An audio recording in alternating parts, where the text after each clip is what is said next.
घेतली पाहिजे, आज आम्हाला सांगितलं पाहिजे, कारण अशोक काळकुटे नावाचे पत्रकार बंधू आहेत, त्यांनी जी माहिती दिली ती तुम्हाला फक्त तोंडी दिलेली नाही, त्यांनी CCTV फुटेज दिलेले आहेत, त्याची बातमी आलेली आहे। यावर त्यांनी उत्तर देणं अपेक्षित आहे की तुम्ही यासाठी काही प्रयत्न केलेत का? आपल्या जिल्ह्यामध्ये टोल नाके आहेत, हॉटेल आहेत, सार्वजनिक ठिकाणं आहेत, तिथले CCTVचे फुटेज तुमच्याकडे आलेत का? कारण असं दिसतं ह्या कालच्या सोशल मीडियातल्या फुटेजवरून की आरोपी सगळे जिल्ह्यातच होते। सरेंडरसाठी ते जिल्ह्यातून बाहेर मग त्यांना ते प्रकार करावा लागला।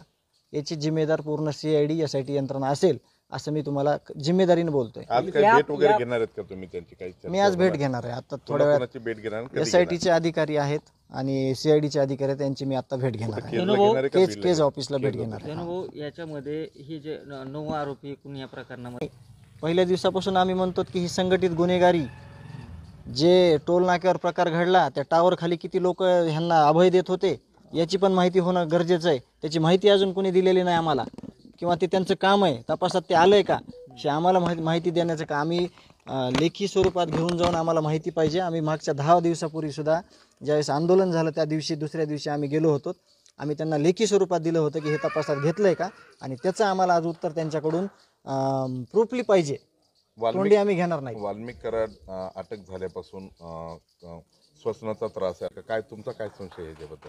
यामध्ये आता आपण सुरुवातीला काही गोष्टी बोललो त्यावरच हा सगळा संशयाचा भोवऱ्यात मी सुद्धा स्वतः अडकलोय की मला संशय आलाय आता सगळा, की तपास सगळं चालू आहे, व्यवस्थित चालू आहे, ह्यांना फाशी होणार आहे हे पण सगळं खरं आहे, पण तुम्ही तपासामध्ये जे ॲडिशनल सगळे गोष्टी आहेत ते तुम्ही का घेत नाहीत? तुम्ही ज्या आरोपींना फरार करण्यात, आसरा देण्यात, ज्यांनी गाड्या वापरल्या यांच्यावर अजून का कारवाई केली नाही? जो माणूस म्हणतोय की मी इथं भेटलो तिथं भेटलो, तो काल परत आता 29 तारखेला तो त्याच्याच गाडीमध्ये नेऊन सोडलेलं स्पष्ट दिसतंय। तर या गोष्टीवर अजून काही काम केलं गेलेलं नाही याची शंका मला आहे, किंवा जर यांनी काही काम केलं असेल त्यांनी मला आज दाखवलं पाहिजे। मी आज जाणार आहे CID। वाल्मिक कराड उपचार वारंवार घेतोय, हे सगळं त्यांचं काहीतरी जे फिर्यादी आहेत समजा त्यांना काहीतरी मॅनेजमेंट करायचं, त्यांच्यावर काहीतरी वेगळ्या दिशेनं चालायचं हे कारस्थान आहे। कारण हा उपचाराचा ड्रामा म्हणण्यापेक्षा तुम्ही मला हे सांगा की आत्तापर्यंत ज्या घटनाक्रम घडतोय आणि जे सगळं समोर येतोय यावर पोलीस यंत्रणा एकदाही व्यक्त झालेली नाही।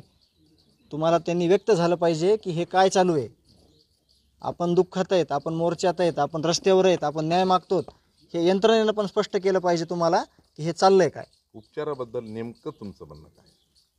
आता हां, तर कोठडीत कमी आणि हॉस्पिटलमध्ये जास्त राहायचं असेल, संपर्कात येणारे लोक, त्यांना देणारा कोणी एखादी सूचना, त्याच्यावर त्यांचं काहीतरी मॅनेजमेंट चालू असेल, त्या हिशोबानं त्यांचं चालू आहे। PSI